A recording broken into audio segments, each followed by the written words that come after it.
Nogironlar jamiyati bilan hamkorlikda biz birgamiz ijtimoiy loyihasi doirasida Maftunkor ranglar jamoasi 7-respublika tanlovi o'tkazilmoqda. Ushbu tadbirni, ushbu loyihani qo'llab-quvvatlab, beg'araz yordamini ayamagan, homiylik qilib kelayotgan Mirabror Usmonov nomidagi Xalqaro xayriya jamoat fondiga o'z minnatdorchiligimizni bildiramiz. Fondda boshqaruv raisi Jahongir aka Usmonov ushbu tadbirda ishtirok etmoqdalar, minnatdorchilik bildiramiz.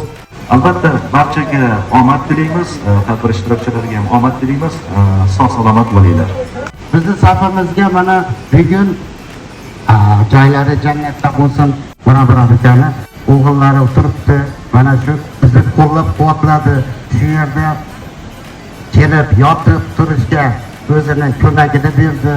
Ming shu va hamma mana shu 1100 ga yaqin nogironlik bo'lgan shaxslar nomidan men minnatdorchilik bildiraman. Adliya vazirligiga, shaxsan sizga